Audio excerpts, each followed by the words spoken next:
Assalamu alaikum students, this is Kinza Rahim, your HM102 instructor. Due to this coronavirus pandemic, for the time being we are going to resort to the online lectures. Let's get started.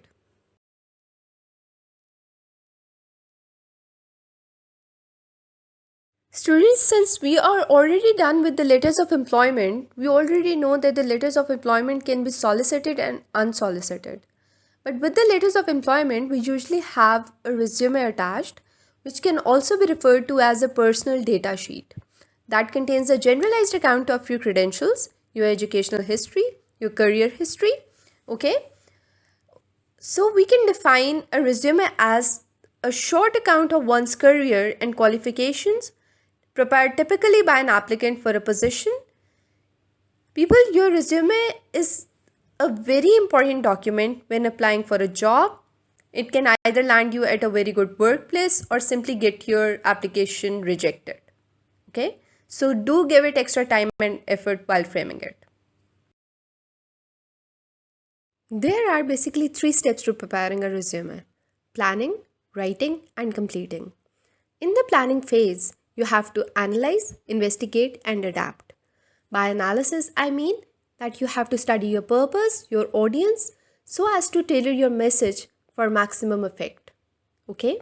The audience in this case is the prospective employer. Okay? Secondly, you have to investigate, which means that you have to gather relevant information about you, your credentials, okay, your employment history, your educational history, your skills and abilities, and about the employer you are targeting. Remember, people, audience analysis. C, you have to adapt, which means that you have to establish a good relationship by highlighting those skills and qualifications that match each employer, which means that you can include your educational history, your employment history, your research experience, list of key skills, because these are usually those credentials which match the needs of every kind of an employer. Okay, so keep this thing in mind while framing your resume. The second step to preparing a resume is writing. In the writing phase, you have to organize and compose your resume. In the organization phase, you have to follow a reverse chronological order. By reverse chronological order, I mean that you have to enlist your educational background and the employment history from latest to earliest. For instance, you have to enlist your BS degree first and then go back to your matriculation. Okay? Similarly, you have to enlist your latest job first and then the earliest one. Okay? Then you have to compose your resume. Make sure that your resume is business-like and formal and it follows a direct stance and is brief and concise. Okay? There's no need of using a wordy stance or a redundant one. Okay? The third step to preparing a resume is completing, which means that you have to revise, produce, and proofread the resume. By revision, I mean that you have to evaluate the content, revising for both clarity and conciseness. B, you have to take the appearance of the resume in consideration, make sure that it has a clean look. C, you have to proofread the resume. You have to look carefully for any sort of grammatical or spelling errors because these can put your professionalism at stake. Okay? Your resume is essentially a marketing tool. It needs to demonstrate that you are employable, that you meet the job and the organization's requirements, that you have the right qualifications and education, that you have the right experience and skills, and you have the right level of professionalism required for the job. Okay? All of you might be wondering that what should be the standard length of a resume? Well, it's good to know that there's no set length for a resume. A resume varies in length depending on your experience and education. If you haven't worked much before, 1 or 2 pages are good enough. 3 pages is okay if you have got a lot of study and work behind you. Okay? Secondly, you have to make sure that you do not pad out your resume. If your resume is only 1 page long and it's presented in a well manner, it might get better results than a 2 page resume that's full of unnecessary information. Okay? One thing is really important to be noted, that you have to state the most useful information in your resume first. For example, if your educational history is not specifically related to the job, put it towards the end of your resume, behind the information that's related to the job. Okay? Now we come up with a question. Do you need to change your resume for each application? The answer is yes, to an extent. You need to tailor your resume for every job application so that it responds to the specific requirements of the job you are applying for. You might not need to change much, but you do need to make sure that your opening statement, your key skills, and your personal attributes all respond to the needs of the job. Okay? Moreover, you should also tailor your resume to show how your work experience specifically meets the needs of the job you're applying for so as to be readily considered for the job. Okay? It is generally good to present the information on your resume in this order: contact details, then we have the opening statement, employment history, educational qualifications, list of key skills, list of technical and software skills, personal attributes, activities and accomplishments, references and referees. However, not everything in this list must appear on your resume every time, and the order can change from application to application. What should your resume include? There are a number of things that every resume should have on it. First, the contact details. Make sure that you include your name, email address, and a contact phone number, your postal address on your resume. Okay? These things basically demonstrate who you are and how to reach you in case you are shortlisted for a particular interview. Okay?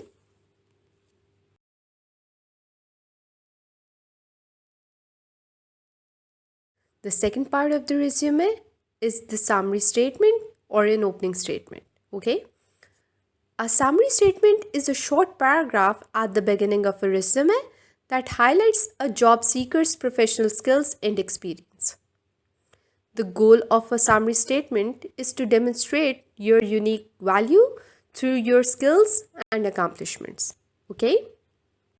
Therefore, in simpler terms, we can say an opening statement is a summary of who you are, where you have studied or worked, and what you bring to the job.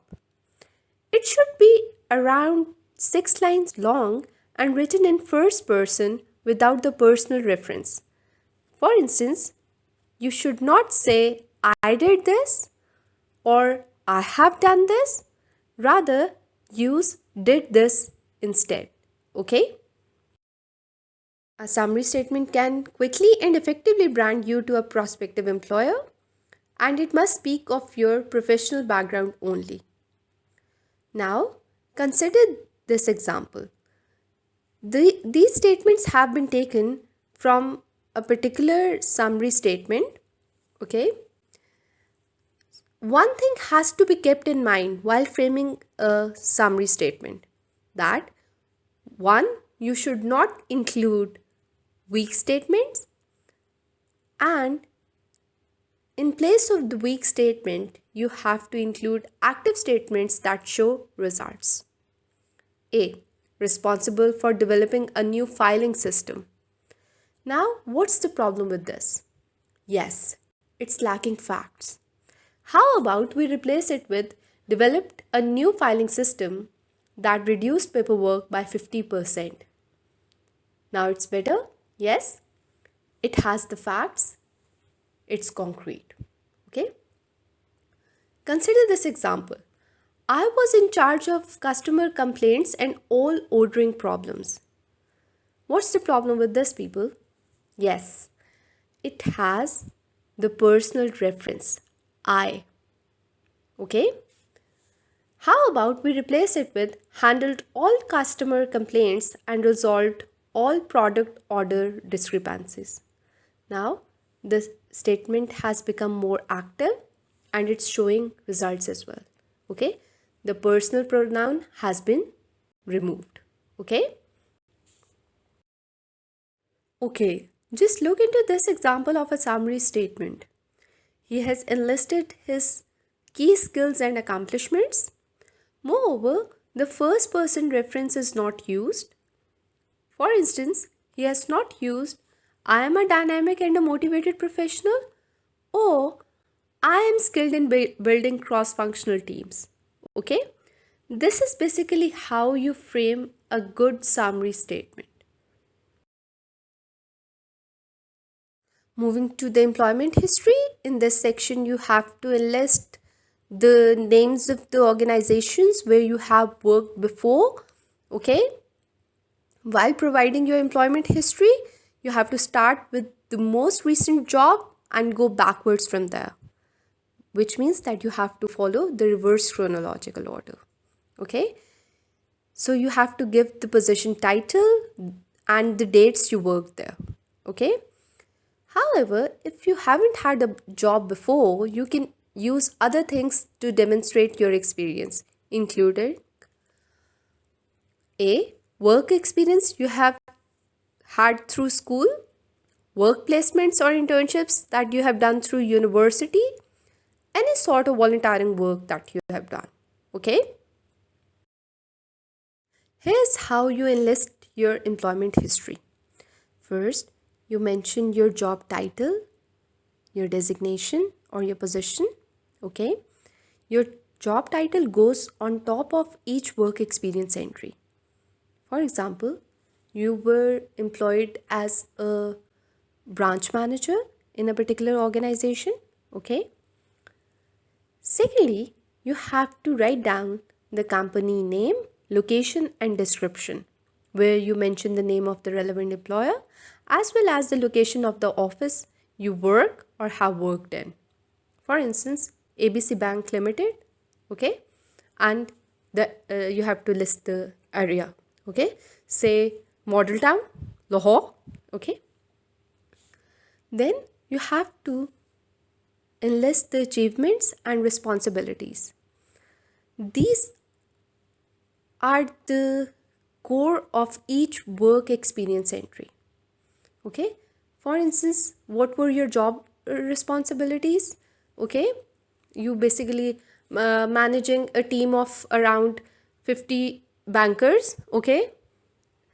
In such a scenario, okay, you can include that. Okay? Managing the deposits of the bank. Okay? And finally, you have to enlist the dates employed, the time frame of your employment in each company. Say you worked in a particular organization from 2009 till 2011. You have to list that. Okay? After giving your employment history, you have to enlist your educational history or the educational background. Okay? Which means that you have to follow the reverse chronological order here as well. You have to first state your highest level of education and then go back to the earliest one. You do not need to include your results unless showing them proves how well you are suited for the job. Moreover, you basically mention your educational history till O levels or matriculation. You do not need to mention the aspects of, say, primary education or the preschool education. Okay? Here's how you enlist your educational history. First, you mention the program name, that is BA in Business Administration.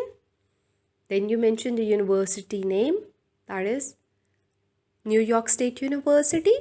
Years attended 8 2008 till 6 2012. okay, the tenure of the degree, okay, then your CGPA. That's completely optional. If you want to mention it, do mention it. If you do not, that's completely up to you. Okay? Any awards and honors, for instance, maybe you might have won a gold medal. Okay? And then you list your academic achievements, any interesting papers that you have written, any courses you have excelled in. Okay? So you have to state these in this order. However, while you are stating your educational history, it must be in a reverse chronological order, okay, from latest to earliest, okay. The fifth element that should be included in a resume is key skills and strengths. Your resume should include a list of between 10 to 15 skills that link your experience to the job you're applying for. If the job you're applying for was advertised, either the ad or the position description may provide a list of skills and experiences that are essential for doing that job. For instance, in the ad, it's written that you should have good communication skills, good interpersonal skills. And if you do have those skills, do enlist that in your key skills and strengths section. Okay? When putting together this list, think of the things that you have done or learned to do as a part of your jobs, okay, in your studies, your work placements, okay, and volunteering work that you have done. There are certain examples of key skills and strengths. For instance, organizational and time management skills, okay, you can enlist that. Excellent communication skills, good interpersonal skills and leadership skills. Maybe you are self reliant with the ability to manage your own work. You can also state that you are out of the box thinker. Okay? So, all of these things are your key skills and strengths that can be included in your resume. Okay? One of the most important sections that should be included in your resume is the list of your technical and software skills. This is a short list of the names of the softwares or technology you know how to use or operate. The examples might include that you have a command over, say, programming languages such as Python or Java, okay, or word processing or spreadsheet software, okay, any tools such as cash registers, okay. Then you can also list your personal attributes in it. If you haven't got much work experience, a list of personal attributes can be another way to demonstrate that you are the right person for the job. Things that you could include in this section might include ways that you can demonstrate that you are reliable, honest, trustworthy, or quick to learn new things. Okay? You can include around 3 to 5 personal attributes. For instance, quick learner, can work under pressure, passionate, driven, and motivated. Okay? These are certain examples of personal attributes that you can include in your resume. Then comes the referees or the references section. Your resume should enlist around 2 people who can positively recommend you as an employee. Ideally, your references will be the people that you have worked with before. You have to provide their name, their position title, and a way that they can be reached or contacted. Okay? Then you can also enlist a testimonial section. A testimonial is another good way to prove that your skills and experience is what the employer is looking for. You can get a testimonial from a colleague. You can simply ask him to write a couple of sentences about you. Ideally, the people you get testimonials from should be included in your references as well. Okay? Make sure that you include certain keywords in your resume. Since a lot of recruitment agencies use softwares that scan applications for keywords and phrases. Applications that do not have the right keywords tend to be automatically rejected. Some keywords and phrases that this software looks for can include skills, jobs, activities, qualifications, software, and tools. Okay? Basically, that software will be scanning for these words. Okay? So make sure that you do include these in your resume. To make sure that your resume has the right keywords and phrases, check out the job ad and make a list of the words and phrases it uses. If you do not have a written job ad to refer to, you can use a job search engine to find other ads or similar job ads and basically see what kind of keywords are used in those ads. Okay? So once you have the right keywords, you just start adding them in your resume. Good places to include these keywords are your opening statement, your list of key skills, your educational history, and your employment history. Okay? There are certain things that shouldn't be put on your resume. However, there may be circumstances when including some of the information shows that you're a good fit for the job. If that's the case, including the information would be a good idea. The first one being the personal information. You do not have to provide any personal information on your resume. There's no benefit to be gained from providing the information that could be used to generalize about you as a potential employee. Okay? You do not include your birth date, your gender, any ailments or disabilities, or your health status in that. Okay? Moreover, you have to make sure that your resume does not have any sort of typos or factual errors, because submitting a resume or a cover letter with spelling mistakes or typographical errors will make sure that you do not get an interview. You should spell check your resume before you send it and also get it checked by someone else before sending it in case you miss out a particular error. Okay? Thirdly, make sure that you do not include any sort of images or graphics in your resume, because these are usually not liked by the HR people. Okay? Make sure that you do not include any sort of fancy formatting in that. Okay? Because it basically makes your resume sound very confusing. Okay? And the recruitment software that reviews your resume at times cannot easily scan through the information as well. Okay? Make sure that you use Times New Roman for that and avoid any sort of fancy fonts for that purpose. Okay? Let's look into the most simplest format of a resume. First, we have the contact details.